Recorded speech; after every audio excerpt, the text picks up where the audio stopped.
In today's episode, I speak with Dave Irving, a 30-year veteran in the commercial banking sector who has worked for and held various leadership roles at CIBC, HSBC, and National Bank Canada. After a successful career, Dave applies his wisdom and deep credit skills today as a director of credit for an alternative working capital provider called Capitally Finance Corp. I loved sitting down with Dave and listening to his stories about past deals that went well and others that went south. Similar to other guests, we go into detail on how to analyze borrowers and judge the character of the business owner that you are lending to. Dave reaffirms a core lending lesson, which is that companies don't pay you back, people do. We also talk about his experience going through multiple recessions and how that made him a better lender. In the last chapter of our conversation, Dave talks about his leadership roles and the lessons he learned managing people, helping underperformers turn around their credit books, and how he strategically pushed the bank into new lending sectors. I'm sure there will be a lot of learning in this session. So here's my conversation with Dave Irving.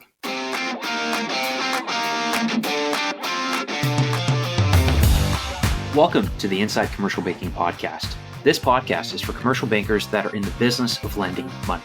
My mission is to empower the commercial banking community by sharing best practices and the secrets to success through interviews with rainmakers and deal makers in the sector to help you fast track your career and achieve long-term success.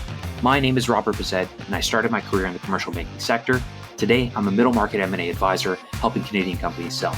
Thank you for listening to this podcast, and be sure to check out my YouTube channel, Finance Kid, for more content on commercial banking and M&A related topics. So let's jump into today's episode.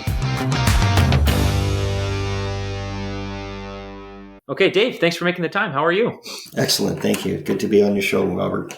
Awesome. Yeah. Well, you know what? We've known each other for a couple of years. And when I was at Roynet, you were at National. And I always respected what a hustler and a deal maker and a rainmaker you were at the bank. So I'm very excited to have you on the show here and to hear your story and lessons that you've learned. So thanks for making the time. No problem. Too kind. Okay. So Dave, why don't we start off by understanding maybe a little bit about how you got your start in commercial banking? Tell us, how'd you break into commercial banking? Yeah, sure. So I think I was in university doing a political science degree, believe it or not, and kind of ran out of money after year two and had been accepted to go to Carleton. I was at York at the time, been accepted to go to Carleton and do some journalism. That was kind of the game plan and the goal. I had a part-time job working at CIBC at the Toronto Eaton Centre, believe it or not, counting cash. That turned into a full-time job in a small bank branch and retail banking kind of environment. And I was one of four on staff. So you pretty much ran around and did everything. I think my dad had basically said to me, he says, you got to get yourself into commercial banking. So I think it was on his advice that I left the retail banking world and decided to pursue a career in commercial banking. Ended up working at Commerce Court North for a little while with CIBC and then got my first job out in the West End. And that's where the commercial banking career started as an account officer. So nice. Yeah, and was there a certain group, or was it like generalist, or what was kind of? I think it was at that time. You go back to the early 90s. Your traditional commercial client could be ranging from mostly manufacturing in the city, a little bit of retail, even did a few restaurants along the way, health clubs, things like that. So it was a real mix of businesses. There wasn't really any concentration, so to speak, other than from a business size. And it was a traditional structure of VP, deputy manager, and a bunch of account managers and account officers. And so really learning the business from the ground up. I always thought, better to prove that you could be better at the next job than the job you're doing. So I was not an excellent account officer, but I knew I was going to be a really good account manager. So I made sure I planted that seed and kind of progressed pretty quickly to become an account manager. Went to school part-time, got my degree part-time in business, changed majors and kind of struggled along in school for a number of years while I learned the business of commercial banking in the West End and then in the East End in Toronto. So worked in Scarborough with a team there for a number of years. Nice. And so how did you differentiate yourself in terms of becoming better than, I guess, everyone else to get that promotion and to rise quickly? Yeah, I think everybody brings skills to a job and everybody brings kind of a level playing field, generally speaking, with your colleagues. But, I think it's always that curiosity to learn something new and, not being afraid to challenge. I had many bosses and account managers that I worked for, and I would challenge them in what I was presented or looking at and said, I don't understand. Why are we financing receivables for a health club? And the account manager said, well, we've been doing this for number of years, good guy, guaranteeing us. I said, well, let's think about this for a second. They pre-bill for their services, right? Yeah. They send out an invoice and then so I said, so there's really nothing owing, right? So if this guy doesn't pay tomorrow, he doesn't get to go into the club after a number of days, right? But he doesn't owe them anything for the past. So it truly isn't a receivable. So just things like that along the way, I think, it can annoy people and it can challenge the people you're working with. But generally speaking, if it's done in a professional and inquisitive way, people recognize that and say, hey, you know what? This guy's thinking beyond what he should be doing, and he's showing potential, I guess, is through that curiosity, I think was the way I would look at it. I took over a portfolio in the early 90s, and I remember the first recession I went through. And my deputy manager, who was the guy who made us look under every rock and analyze every deal to death, showed up in my office one day and he said, well, now you're going to find out what it's really like to be a commercial banker. And I said, well, he says, you got a great portfolio today, and down the road, it will not look so great, and you're going to learn a lot. And I said, well, how do you go about it? And his answer was to me, he says, look, bad things happen to good people, and you've got to be able to separate that situation from, we treat people with respect, analyze it, see if there's a solution, if there's some light at the end of the tunnel and what it might need to get through it. And you support them and you charge them along the way for that extra risk and advice that you're providing. And then bad people happen in good situations. And he says, if you can figure out the difference between the person that's going to be there and work through the problems when they can, that's the art of being a commercial banker, is just reading the situation, reading the people, and understanding where the risk is and whether there's a solution or if there's an exit strategy somewhere down the road to protect the bank's interest. And I think that first recession taught me a lot. Wow. I'm happy that we got to this point so quickly because sure. I've had a couple people on the show where, they're 10, 15 years into their career and they've accurately said, we haven't been through a real recession. We've been through really a rising tide, and yes, it's been bumpy with COVID and everything, but we haven't really been through a forced clearing. So going back to the 90s where you actually were going through a pretty real recession, how do you actually judge a good person from a bad person when it comes to lending, and a good operator versus a bad operator? That is such an intangible skill. How do you assess that? Yeah, and you know what? Anybody and everybody, when pushed into a corner, will either come out fighting or will kind of disappear on you. So always looking for, maybe examples are the best scenario, but I had a client that was manufacturing nuts and bolts. They were literally nuts and bolts. And, we had a decent sized line of credit in place and they building financing and stuff. He bought another company and they were making hose clamps, and he was fighting import duties in his industry.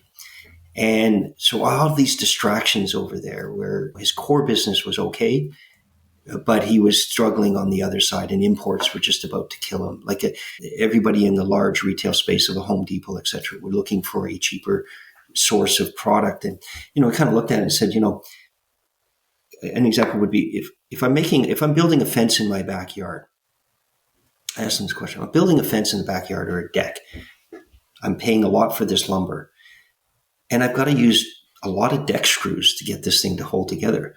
Do I really care whether that box of deck screws costs $20 or $40? I probably don't care in the greater scheme of things. But that was the micro level that he was working on. He says, they want it packaged. They want it small, cheaper. And I said, we can't do it here in Canada. So he got to find a niche, and he worked his way through it.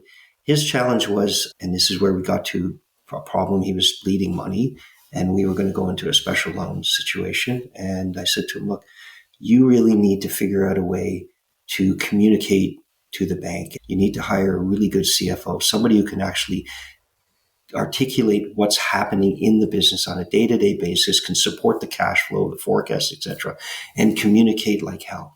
So when you get into our special loans group, the most important thing is communication. Regular updates, good, bad, tell the story, what the plan is, and work with people that are willing to listen and support you.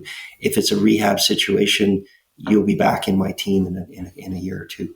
And sure enough, he was, and a successful business turnaround. And so for me, it was like, if you go in, you have the honest conversation, you analyze the risk on behalf of the bank, the person at the other side of the table is willing to listen, take the advice, and work with you to find those solutions. That's the person you want to work with. Mm-hmm. The person that just huffs and puffs and comes up with all kinds of excuses or kicks you out of their office or gets angry or whatever, they're just not productive conversations. And those are the guys that you got to realize that, hey, you know what, no matter what I say or how I'm trying to help this person, it's not resonating and we're not going to get out of this thing. So, yeah. So one expression that I picked up through these interviews is companies don't pay you back, people do. And I think that's such a great summary of what you just said here. And that was my second bank. I was working with HSBC at the time. And I'm going to say, like, in HSBC, I particularly got into real estate lending with them. And real estate always uses that line, location, location, location, right? Yeah. Well, HSBC was sponsorship, sponsorship, sponsorship. And I never really understood what that meant initially, but it really had two things behind it. It's the people behind the business. We did all kinds of deals that other banks wouldn't get their head around because the deal risk was higher, the people risk was lower. And it came from a tradition of the bank in some of their Middle East lending where it was really name lending. It was really who's behind the deal would support the deal if things go sideways, right? So in North America, we relied a lot on the financial reporting and information we get from the company. But if you didn't have the people behind the deal that you could trust and you could work with, you just didn't do the deal. And we had a construction project, the very good Canadian developer behind it brought the deal to us. They were putting up a minority investment in it. The majority investor was a company from outside of Canada. I won't name the country. We could not get comfortable with that particular investor. We tried through our network internationally, just couldn't get comfortable. So we walked away from the deal. It was a great project. It was going to be a good deal and it worked out fine. But without that comfort zone on the people behind the deal, they were prepared to walk away. So for them, it was always sponsorship, sponsorship, sponsorship. Yeah. Well, and I can relate to that because I think that's one area that when I was a younger banker, I didn't really, like, I would receive an opportunity and I'd be like, okay, great. Give me the last 4 years of financial information. Give me all the things I need to run the deal, to run the numbers. And I would push off meeting the person behind the deal until later on in the process. I'd have a call, of course. Yeah. But, really that face-to-face, having a lunch or going to their business and sitting down with them and getting them that gut feel. Are they really a good person or not? Right? Well, they always talk about the 6 C's of credit. I couldn't remember what they are nowadays, but character is one of them, collateral and cash and all that stuff, right? But character is the hardest one to judge, and it's probably the most critical one. And you can't judge character from a distance. You can read the numbers, which is really a reflection of the business, but unless you really talk to the person and have a good, robust conversation, it's pretty hard to tell things. If you're not in the person's business, walking through it, it's hard to tell. So, maybe take a back step. When I sat down and a young account manager would come in and say, hey, how do we look at this business?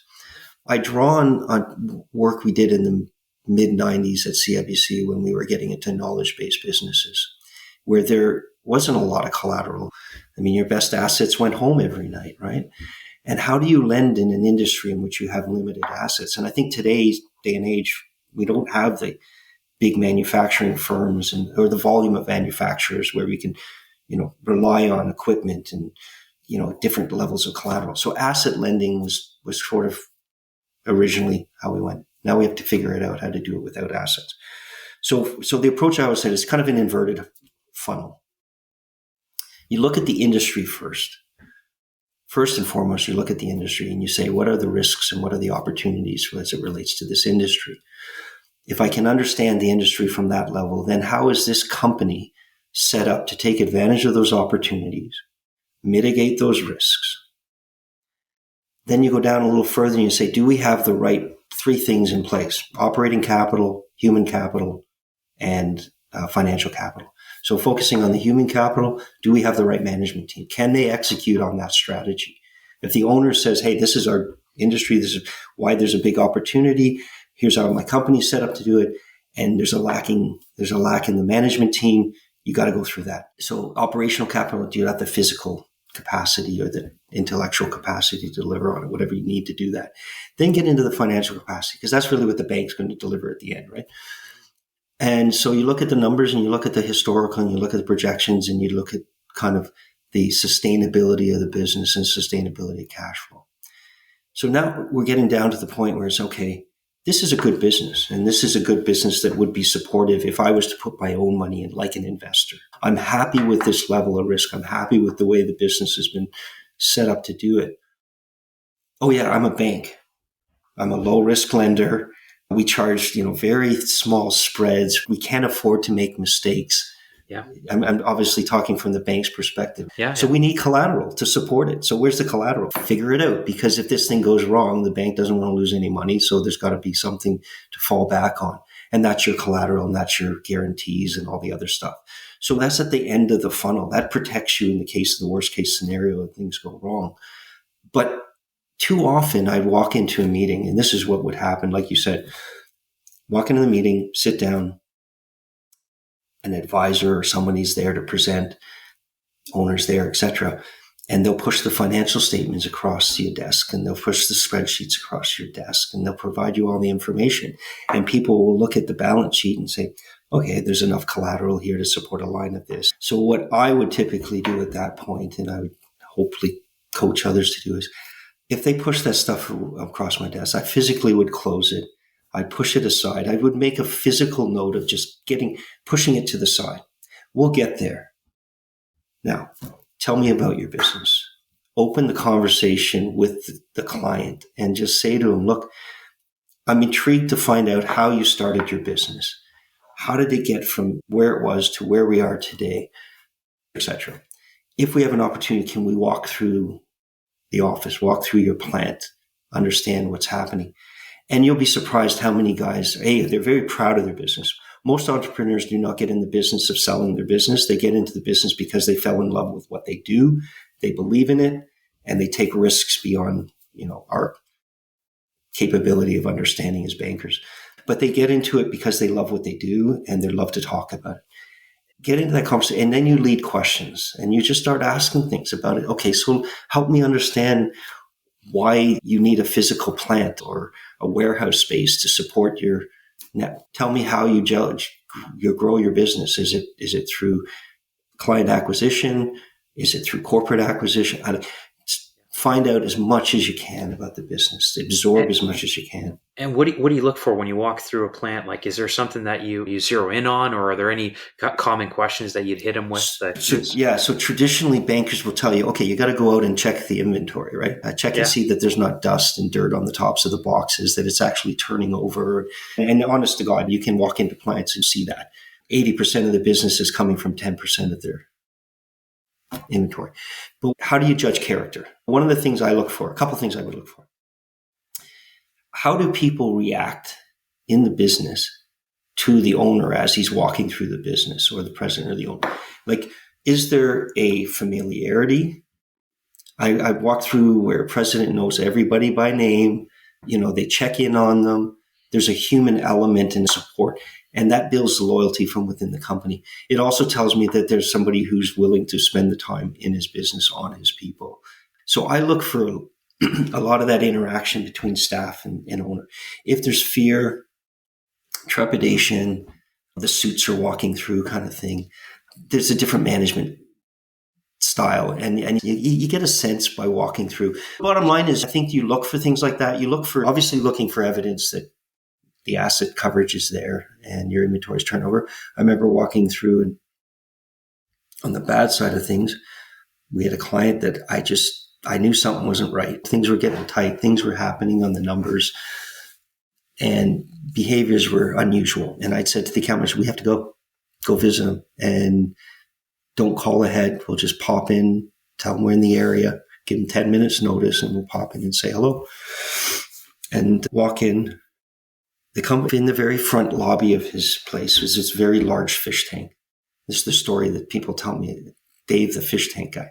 You walk in the fish tank and it's not looking really good, not looking healthy at all. Whereas 3 months ago, when we'd been there on a visit, Fish are alive, swimming around. It's nice and clean. Everything's happy. Walk by the fish tank, go in his office, have the conversation, go to the back of the plant, walk through there, talk to one of his employees when I had a chance away from the owner because my account manager was talking. And I said, hey, how you doing? He says, every time I come here, you look like you're working harder than ever. He goes, I never get a day's holiday. And I go, really? He goes, nope, I haven't taken a day's holiday in like 3 years. And I go, why? And he goes, got to keep this moving. Da, da, da, da. I said, so what happens if you don't show up? And he goes, this doesn't happen. Work doesn't get out. The product doesn't get out, blah, blah, blah. It's always a rush, always a rush. And I said, well, it seems kind of dark over on that side of the plant. He goes, yeah, we never go over there. Well, that was 50% of his plant was dark. It was all inventory, just sitting there doing nothing. So everything was happening in a very small part.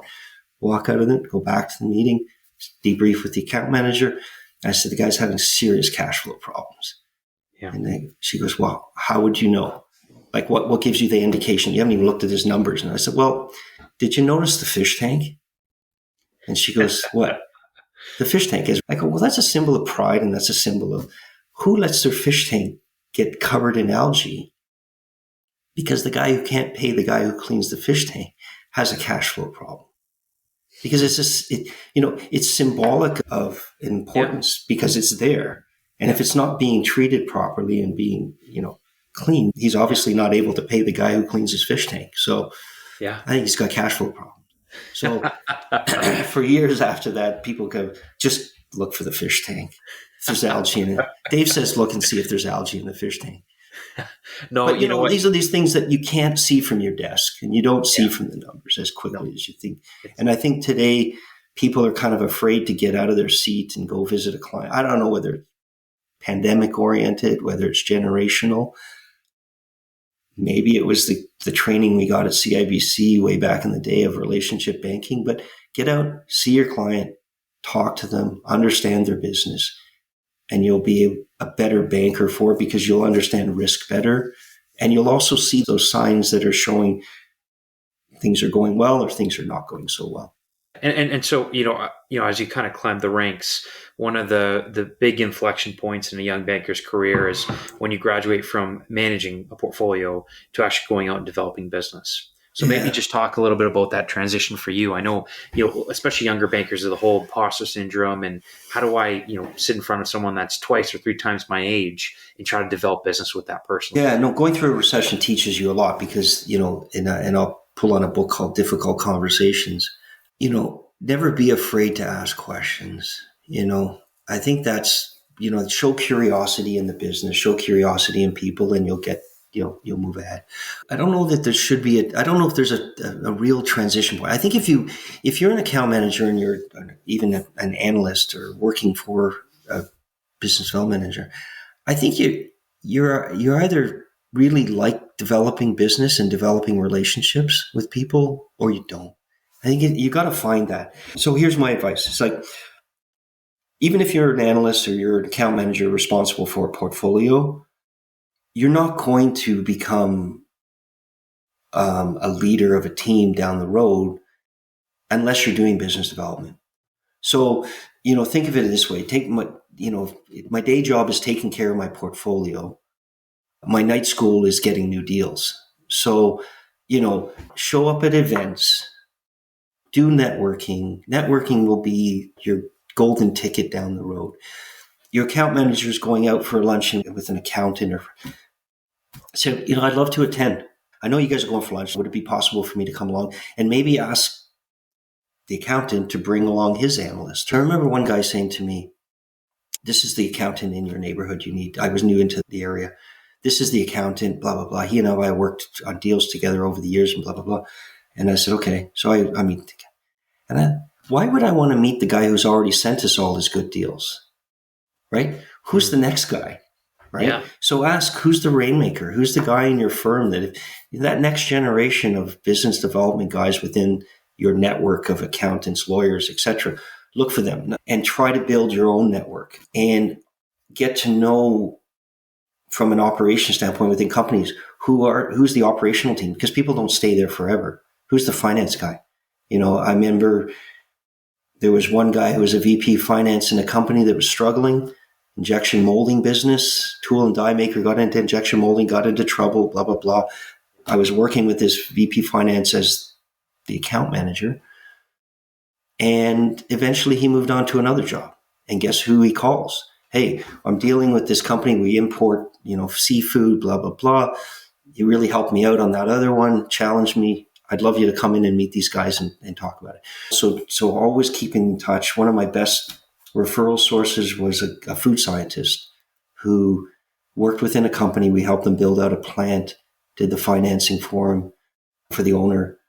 And, when his career came to a close there, he moved on and became a consultant. Guess how many food companies he was walking in and out of every, as a consultant, he's going in. I said, what are you seeing? He goes, I'm seeing a banking problem.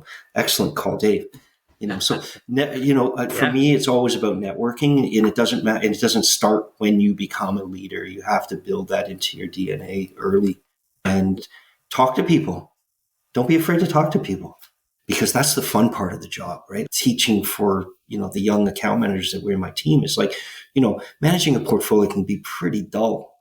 Yeah. And if every day you wake up worrying about overdrafts and margins and concerns like that, you're going to stress yourself out. So clean up your book, have good quality business on your book so that you can go out and find opportunities, because you're going to find some good ones and you're going to find some bad ones. Sometimes you're going to take some risks you shouldn't take, but that's how you learn, right? And that's the fun part of the job. And if people don't aspire to that and they want to manage a portfolio, eventually they're going to end up in the credit department or special loans group, because they'd rather do that part of the business than the front end. And there's nothing wrong with that. Yeah, I think you're dead right, because you'd be miserable hunting if you're not really a hunter, right? Like there's an emotional stamina that you need to really keep going and showing up every day and putting in the late nights and doing the networking. So you're dead right. Yeah. Like, you can't force yourself. And always looking for that next opportunity. Maybe it's driven by just that desire to learn and grow. But if you want to be disciplined about it, and when I took on a team, so I joined National Bank probably about 13 years ago. It's been a good 10 years there. I joined a team, a bit of a struggle. There had been a fraud and people had lost their jobs. There were concerns about that. And you walk in and everybody's on pins and needles and they don't know who's coming in to clean up, beat up, move on. They didn't know, right? Yeah. But I just said to them, look, tell me about your background. Tell me about who you are, why you're here, what you're doing, what motivates you to be here. Why do you want to be part of this team? And I'll tell you my story. And when I get back, we got some work to do. So, just reflect on those things. And if you can't tell me why you want to be here a week from now, it's going to be pretty hard to work together, right? Yeah. And it turned out like everybody there kind of turned things around. And within months, we had a plan. And as a leader, I think you just walk into a situation and you're there to learn, remove barriers, motivate, drive people. And it was a few months into it, one guy said to me, he says, I guess I don't have to do much business development anymore because you're here. And I go, well, can you explain that to me? And he goes, we've not seen the volume of business coming through that has come through since you've arrived. And I said, okay. And I said, well, where's it coming from?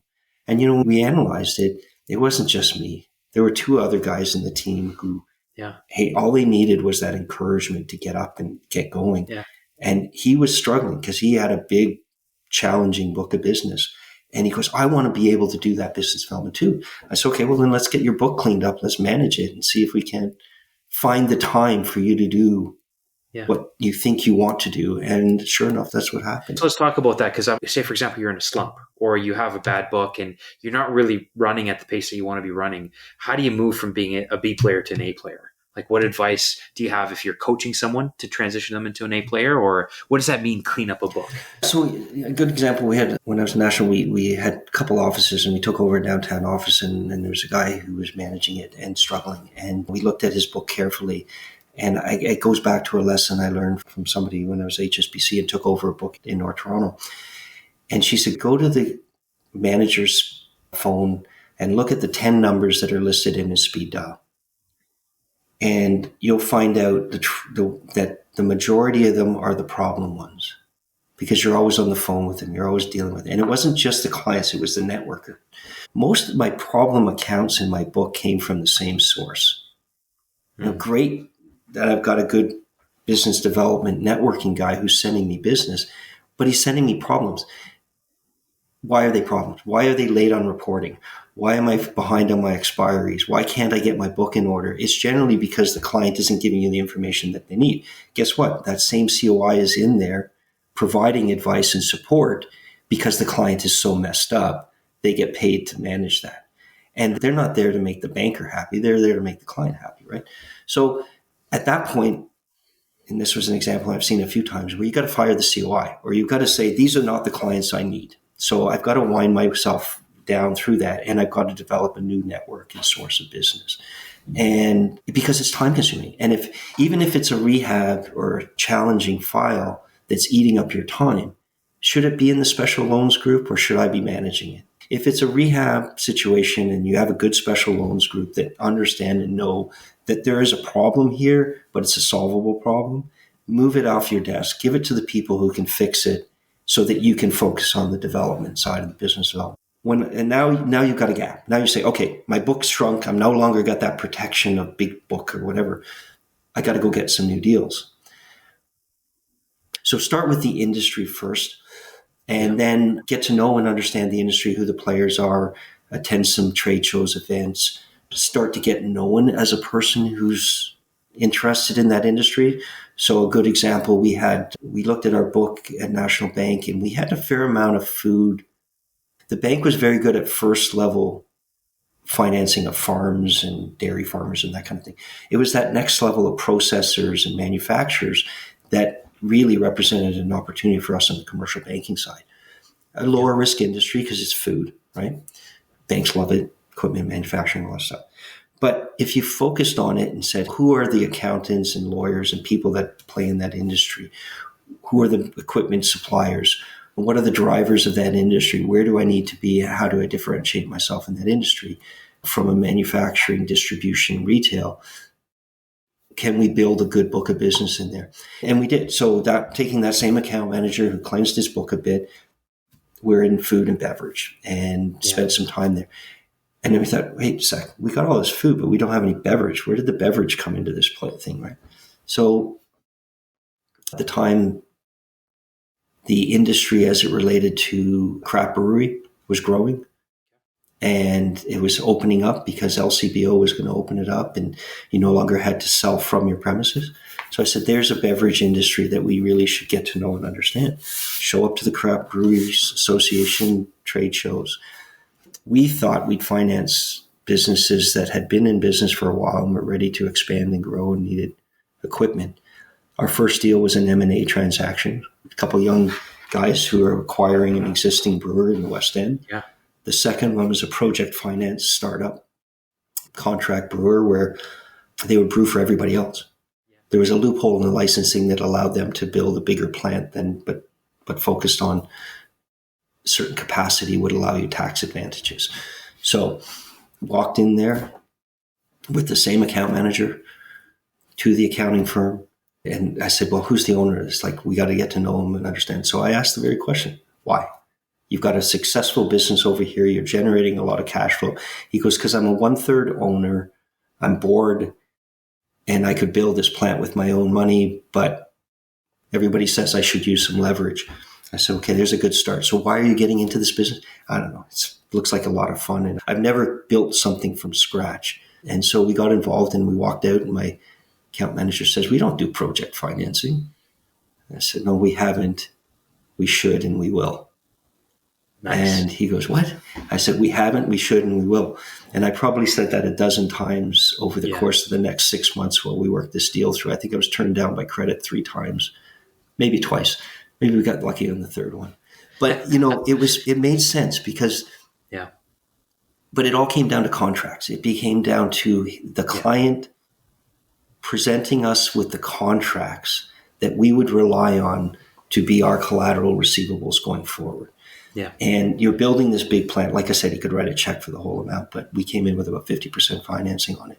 Nice. And I would say within 3 months of up and running, he was successful. But we just picked the right partners. They had a great brewmaster, good offering, and the market was ripe for it. So I think that's where you pick your place. They knew us. we went to another one where we were introduced to them because they'd heard that we had done this. So now we're starting to create momentum, and you can build a niche. And we did it with that. I remember gas stations and car washes. Banks don't finance gas stations, right? I mean, look at that environmental risk, right? Yeah, Why would we do that? And so we started picking off a couple really high end guys that own like half a dozen gas stations, car washes. All of a sudden we got, 20, 30 million on our books, maybe 10% of our outstanding book on this account manager portfolio. Credit department gets a deal in from someone else, brand new deal. And he says, well, I hear you guys are doing fine. You guys are open to financing gas stations. Those guys in Markham are doing it, or in Richmond Hill. And I said, okay, what the hell happened here? How did we end up with this much in gas station financing on our books? And I said, well, it wasn't by accident. And I wrote it up. I said, here's the strategy. Yeah. And, he says, yes, it's a declining industry. Electric vehicles will eventually, but gas stations have been around for a long time, and they've evolved and they've grown. These guys have good contracts with the major suppliers. They've got multiple locations. Environmental risk is assessed and taken care of. We're not doing something dumb. And one guy said to me, he said, well, I don't like this whole idea of car washes. And I said, well, it's all electronic. Put your credit card in, you get your car. I said, it's 90% margin. How can you not like a business with 90% margin, gross margin? He goes, I love that. Wow. And I said, look, if I had the money, I'd buy one, and that would be my retirement plan. Yeah. So I said, look, we're not going to be stupid. We're going to probably grow to about 50 million, very targeted, these kind of investors. And we would have people come in, one-off, individual, has a gas, thank you, but no thank you. So, pick an industry, get to understand what the risks are, work with the players in the industry that you believe in and you can trust. Well, let me pull on a thread of just going to a conference or an association, because I think that most of the younger bankers, they don't really know how to approach an event like that in terms of how to develop relationships and develop business. So maybe talk to us about, it sounds like, when you pick a sector, you've done your research at a macro level, you want to zero in on, like the food and beverage space. You go to a conference, what do? You show up and you just, you put a name tag on, and I'm with National and I'm your financing guy, or how do you navigate that? Yeah, it depends on the industry, depends on where you are in the banking world. But most times you go to a trade show. The people that own the businesses and the people that are in the finance end of the business are not at the trade show. So you're not going to hand your business card over to the owner of the company or the finance person and walk away with the deal opportunity. So I've always approached it. This is an opportunity to learn and understand the business. Who are the players in the industry? What is the product offering? If I was to target a company, which ones would I want to target within this trade show? It'll probably come across based on the quality of their booth, the information you gather, attend a couple of the seminars. So for me, those trade shows aren't about getting the business as much as getting names of companies and cards and businesses. Then go back and do your research through LinkedIn, other social media opportunities, even driving out to an industrial plant to see where their head office is. But, find out who is the owner, who are the key finance people, and a lot of that stuff you can get through LinkedIn. Then I've always believed it's really hard. Cold calling is probably one of the hardest things to do in the world. So now I've got a company or a name, and I've got the people, and somebody has to know somebody in that company. Yeah. And that's the power of using LinkedIn, because you can go through and say, hey, I know that person, or they deal with this accounting, or maybe they're in a building where you might know the landlord, or somebody would know them. So dig until you figure out, okay, where's my connection? And can I get a warm referral into the CFO or the owner of the business? Bottom line, if that doesn't work, you've got enough knowledge about the company and the product, right? Good example was a coffee roaster. We came across a coffee roaster. Love this shit. It's in Costco. On the back of the label, it tells the name of the company, and they're located in Vaughan, right? Okay. I did all my research. I could not get a connection, right? I even tried I had one guy I called. He says, I probably was in there doing some HR work for them 15 years. No, not a connection. Different people, whatever. that's when you got to get creative and write a note over to the guy and tell him how much you love his coffee and, blah, blah, blah. And just love to come in and sit down and have, quote unquote, a cup of coffee with you and find out what I can do. So, don't be afraid to do that kind of stuff. But again, that comes farther down the road. Like I think if you run out of all options and, Yeah. But that having gone to trades, having gone through those things, you've got industry knowledge, you can walk in and you can have an intelligent conversation. You can ask questions of the client that they know, and they know something about their business. Yep. So, and I think that's I really like the way you frame that, because especially if you attend a couple seminars, you know exactly what the issues that they're facing. So when you go into a conversation, you're not asking the same questions that every banker is asking. You're asking the language, the lingo, the words. There's some new regulatory change. Hey, how are you navigating that? Like, talk to me about that. And you just differentiate yourself. So I think it's important. It really is. I mean, these people they've created a successful business because they've invested the time and energy to understand their business and their industry and all those kinds of things. Like you can learn a lot just by asking a few questions, just open-ended questions, right? So learning how to have conversations with people is critical. And, the financial numbers and the statements and all that stuff, that's a reflection of the business. I mean, that's looking in the past, right? And saying, you can misinterpret the financials very easily if you don't understand what's driving those numbers, right? And so throughout my career, I've always been challenged by trying to figure out what makes a business successful within an industry and take an interest in it, I think that's the key. So changing gears here, obviously you've had a very successful 30 plus year career, but I'm sure there's been times where maybe you've gone in the wrong direction or done the wrong thing. Would love to understand, what are some of the mistakes and what did you learn from those mistakes? I think we wouldn't be good bankers if we didn't make a few mistakes along the road. I always remember a guy in credit department, and you'd present it to him and you get your deal approved and all that. And every once in a while he would turn to me and say, well, I can approve this deal and we can go forward. He says, but remember, you got to live with it. And it was poignant from the standpoint of, once it's on your books, it's your books, it's your business, right? So I'm going to make a decision based on the guidelines and parameters of the bank. And I'm going to give you the authority to go ahead and make this deal happen. But at the end of the day, you got to live with it. And it comes back again to the people, the processes, the information flow, all of that stuff you better be comfortable with, because you got to manage that book and that portfolio. If you've analyzed it well, operations, risk, company structure, all that kind of stuff, and the owner sleeps well at night, you'll probably sleep well at night. But you got to take risk, and sometimes you misread a situation. And, I guess my lessons are, if you put yourself back at the time you made the decision based on all the information you had at the time, would you make that decision again? And, fast forward 5 years, 2 years, 6 months, whatever it is where things are starting to go bad, would you have made the same decision based on that same criteria? Because now you're dealing with new information. And so never beat yourself up on a deal until you've gone back through and said, hey, you know what, at the time, based on all the information we had at the time, I would do this deal again. Because things change, right? Business evolves. I think the ones that hurt the most are where you make a misjudgment of character and where your gut sense says, I'm not so sure. And you go ahead because the numbers or whatever you need to do to get it happen. And it's sure enough, it comes back to bite you, making mistakes, because that's where it's hard to detect fraud until you've seen fraud, right? And I think a lot of younger bankers, like you said, they may not have gone through a recession, so they don't know devaluation of real estate values. They don't know that, when business slows down, there's less drive for cash and the need for cash, right? Like, as your business is growing, there's always a pressure because your receivables are growing, you need to grow your line.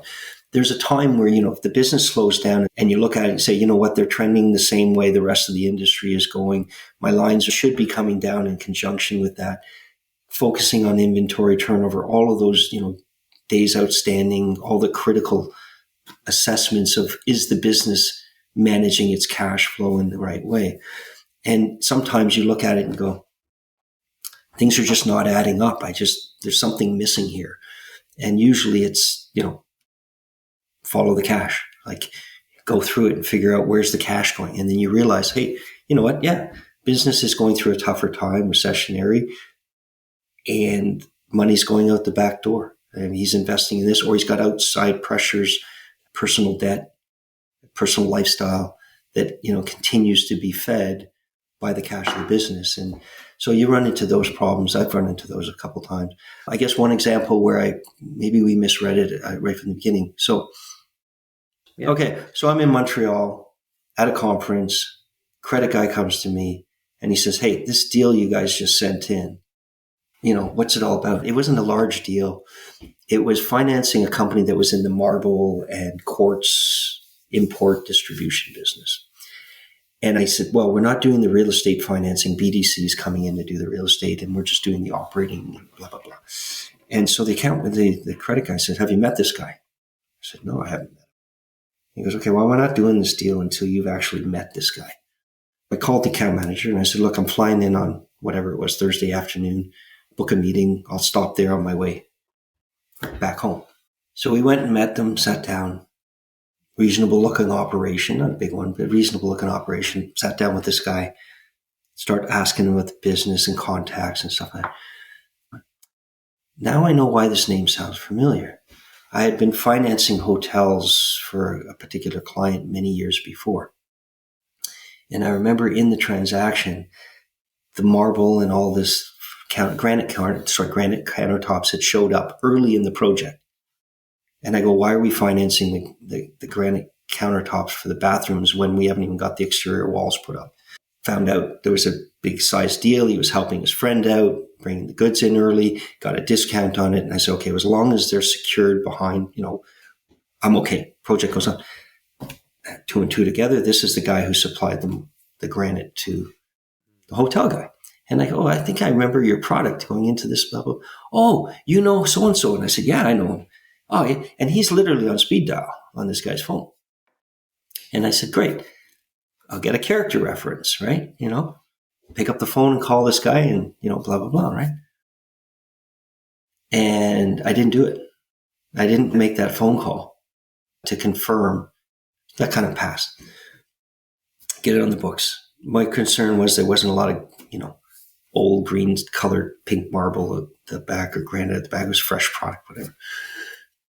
Anyway, we're into this thing for 3 months. I get a call from corporate security. We think this client might be kiting. And I went, what? And I said, I said, why would he do this? And for such a small amount, we've only been on the books for 2 months, 3 months. Why would he? It's only $8,000. Or it doesn't make sense. Either he's testing our system or it was just a mistake. So it didn't make sense. So we went out, had a conversation, had some crazy explanation. I brought out the special loans guy right away, right, to sit down and hear it out. We went through it. It's not making sense. And I said, but one of the things we had done is we had gathered 3 months of bank statements from his previous bank to support our analysis for the cash management side of things. So I said to the account manager, we have those 3 months of bank statements, right? And he says, yeah, let's have a look at them and see maybe he was doing something at this previous bank. So we pull it out, had the special loans guy go through it, and he says, there we go. Repetitive behavior is the same activity that was happening at his bank before we got the deal. So, we get into the deal and we find it, we were fine in terms of asset coverage, et cetera. But, 3-4 months into doing a new deal and you've got someone who's kiting and doing something fraudulent, you say to yourself, go back. Would I have made this deal based on all the information at the time? And I went back to it and the credit guy was right, man. Like, have you met this guy? Hadn't met him. Sat down in front of him, across the table from him, talked a good story, felt okay, had the reference check, and my mistake was not following up on the reference. Because, several months later, Would that phone call have prevented me from doing the deal? Maybe that guy said to me, no, I told you back then the goods came in because I made a good deal. The truth of the matter is he shipped them in ahead of time and he billed me and I wasn't expecting. I might have heard a very different story had I followed up on that reference check. And so that was one of my key mistakes. The bank didn't lose money on it from what I understand in the end. But yeah, to go back to the whole question about character, how do you judge character, right? Yeah. And as one of my account comments, we used to always say, trust but verify, right? Trust but verify. Right. That's right. Well, no, I appreciate you sharing that because I think it's, the reality is younger bankers naturally are naive going into the trade because you don't know what you don't know, right? So you sit in front of people and it's not like in school in a textbook where everyone's really a very steady, stable character. There are people that are going to test boundaries, and that's why it's so critical to do all the steps. And yeah, absolutely. Do the steps and, ask for things. Information is important. And don't get me wrong, getting to know the customer and all that's important. But I always said, look, because we're financing working capital, because we're financing receivables, inventory, turnover and stuff, ask for 3 months of aged receivables. Understand if there's seasonality in their business because you may need more. But ask for at least 3 months, number one, so you can see some trend and you can build your margin analysis out of it. But ask them for the receivable list, detailed accounts receivable list for the previous year end, in addition to those 3 months. So that you've got a receivable list that then you can verify against the financial statements that were, hopefully reviewed or audited.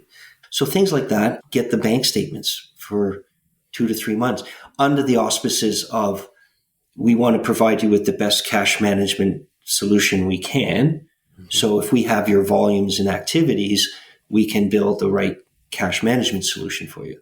But you're also going back and looking at the behavior in terms of the cash flow, in terms of how they're, are they collecting the receivables on a regular basis? Do they match with the receivable list? You can do those kinds of tests. Is there kiting? Is there any of that kind of stuff that I should be worried about? Is their line maxed out? Why is it maxed out? So in those numbers, look behind the numbers to find the potential challenges for sure. Yeah. To go back to that receivable one, we had a deal, rush. COIs pressuring us, got to get this financing done.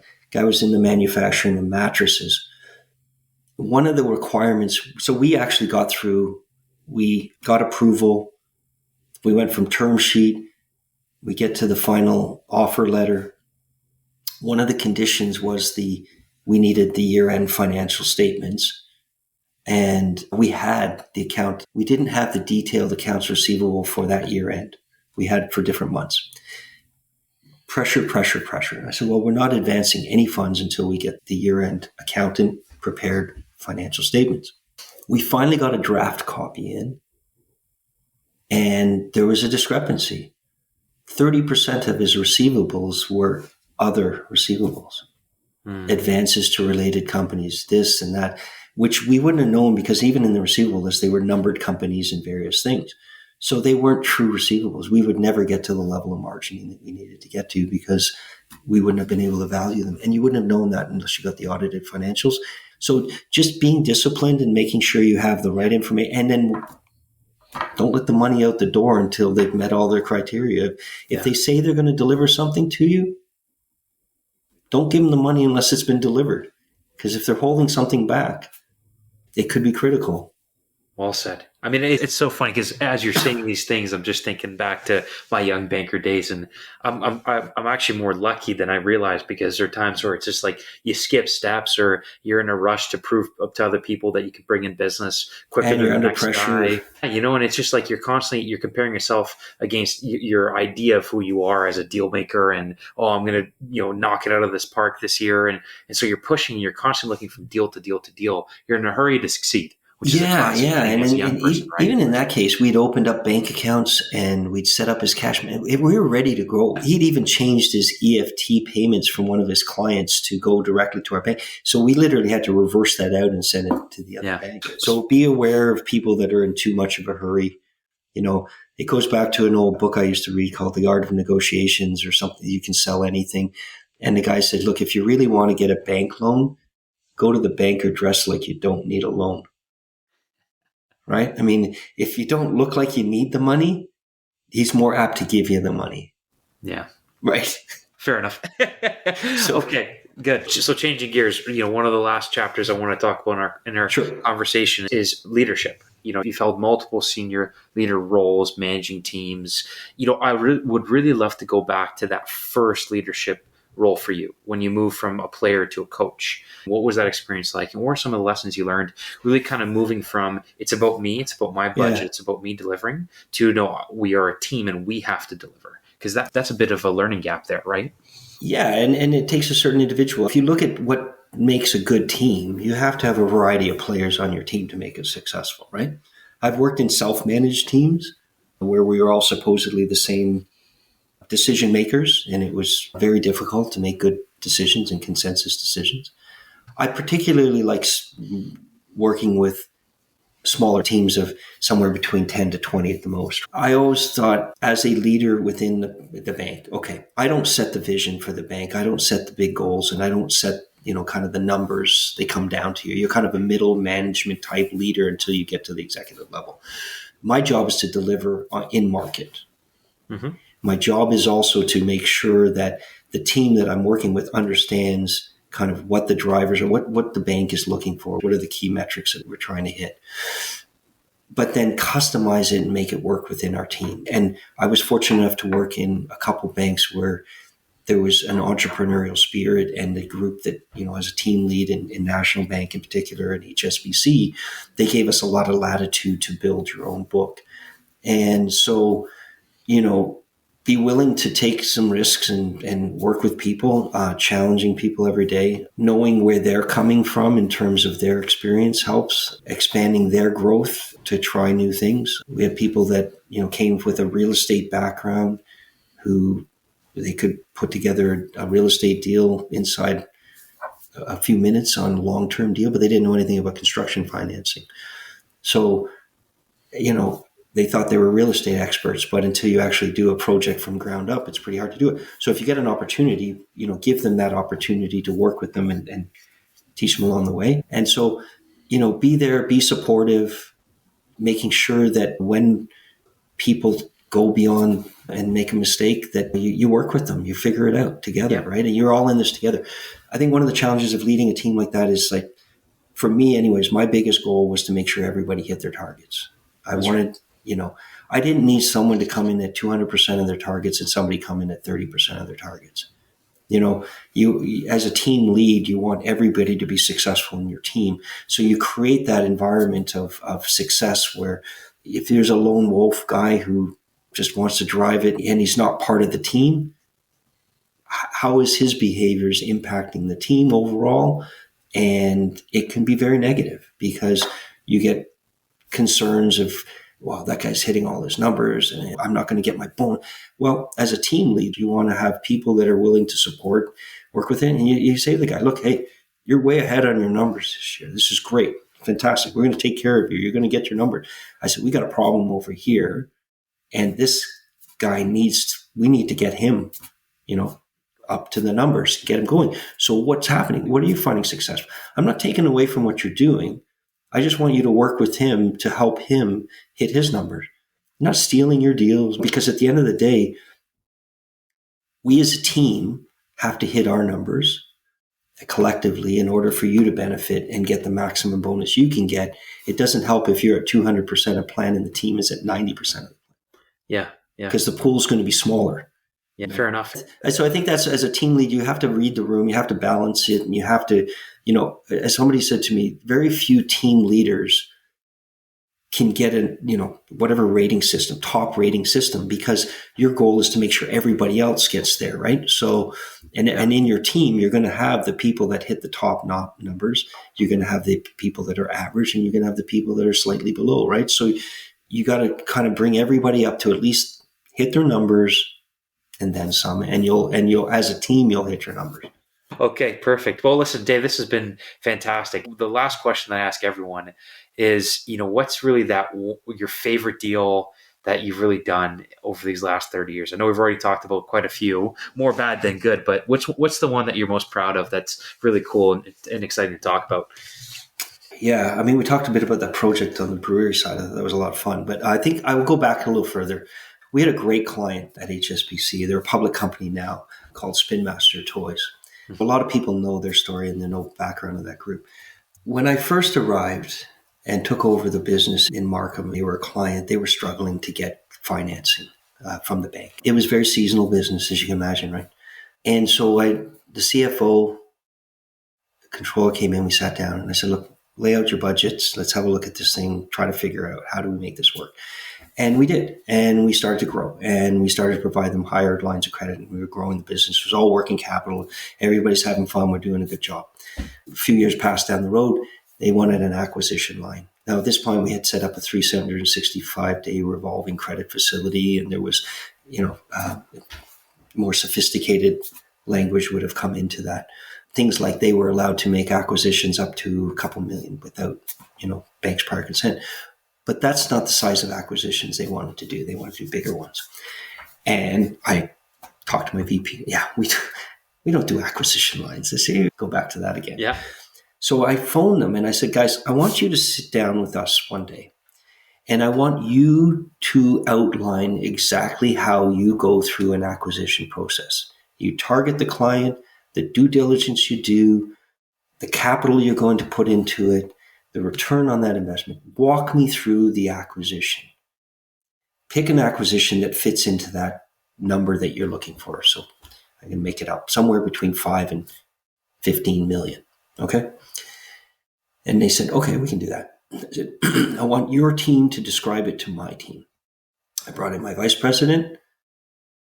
We happen to have the COO of HSBC Canada in the city. And I said, it's a great opportunity for them to meet this client. We walked in, presented exactly what the whole thing went, their acquisition strategy. We walked out into the parking lot and the COO said to me, we don't do acquisition lines.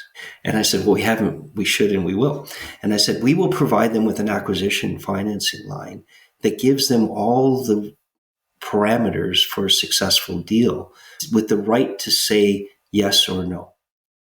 Because all they want is the confidence that if they do the right deal, we're going to back it provided they give us this information. So the key on it was they knew exactly what we needed in order for us to finance this deal. But there was a point in which the bank could say yes or no. We still had the right to say yes or no. But we had a very tight timeline to do it. Right? Yeah. So if they did all their work, we had literally 2 weeks or less. I can't remember, 7 days or 14 days to agree or not to agree on whether we put in place. So we set up this acquisition line. I don't remember the number. Let's call it a 20 million cap on this acquisition line. And so he said, when I said we haven't, we should and we will, he said, then you better get paid for it. So we did have a standby fee on this facility. We earned more on the standby fee than we did on the actual advances under it because they did one acquisition under this thing and it paid for itself in about 9 months. They paid it off. So wow, it worked. It did exactly what they wanted it to do. And I think it was unique because in all of my banking career, I don't think I've ever done like that kind of an acquisition line for an operating company. And this was before they had gone public. But, that CEO went on, moved up in the HSBC chain and headed up their operation in England. And he sent me a note one day and he says, believe it or not, I got a guy over here who thinks we can do an acquisition line. I told him we don't do acquisition lines. And then I remembered you're walking in that parking lot and you said, we haven't, we should, and we will. And wow. We did. So, I love that. So, I think push the boundaries as an account manager, really, I think that one worked because we took the time to have the client explain exactly what they were doing. Yeah. And we didn't put the bank at any further risk because we still had the right to say no. Yeah. Well, I think for having known you for a couple of years, just the way you strategically approach your business, especially from a business development point of view, from an analysis point of view, and also just treating the bank's capital like it's your own. You're an investor. I don't know how many billions of dollars worth of deals you've done, but to look at a company like that that's now gone public and has done incredibly well and is worth billions of dollars, you've had a very long and successful career. So, yeah, no, I've enjoyed it. You know what? I didn't plan on getting into commercial banking when I started. I think being a journalist was sort of my goal. And I think there's that inquisitive mind. There's like, if I can wake up every day, learn something new, and get paid reasonably well along the way to do it, then, commercial banking is a pretty good place to be. And you get to tell someone's story. I mean, at the end of the day, your job as an account manager is to convey the information you see from the client into a plausible story to present to your credit guys. You have unlimited authority to recommend anything, and no authority to prove anything. So you better tell a good story. Well, and you know what you mentioned, which is the most powerful question, both in my business on the selling side, but also even in commercial banking, which is why? Why? Like asking that question and asking it in different ways and really many times. Yeah. It's so, that's the most powerful question you probably have in your arsenal. I used to call it the 5 whys. It's not the 5 W's. It's just the 5 whys. Why is this doing? Why are we seeing this? And you just keep going, why? And it's on the analyst side as well as why are we doing this business? Amazing. Okay. Well, listen, if the listeners wanted to connect with you and just reach out and ask you some career questions, like what's the best way to get in touch with you? Yeah, so I've semi-retired and I have a little consulting business called Kosh Capital, and dave.com is probably the best way. Kosh with a K. Play on cash, I guess. I'm helping out a friend of mine who's in the invoice discounting and supply chain financing world. I do a little work with them, and that's another way you can reach me is through a company called Capitally, Capitally, Capitally. So I'm doing a little bit of work with them, and they're an alternative lender. So when the banker's struggling and they're looking for some other solution, we're the ones. Perfect. Okay, Dave. Well, listen, appreciate your time, and Robert, it's been a pleasure. Thanks. Thank you for listening to the Inside Commercial Banking podcast. I love creating this content, and I hope that you found it helpful. Now, can I ask you to do one quick favor? It would help if you could share this episode with your colleagues and like and subscribe to the podcast. The more exposure we can get on social media, the more guests we can attract. I hope this podcast can be the go-to resource for aspiring commercial bankers and middle market professionals looking to learn and grow. So be sure to also check out the Finance Kid YouTube channel for more content on commercial banking and M&A in the middle market. Now, lastly, if you are based in Canada and you have a client that is interested in buying and or selling companies, I would love to connect with them. Please reach out to me over LinkedIn, and I'm more than happy to have a conversation.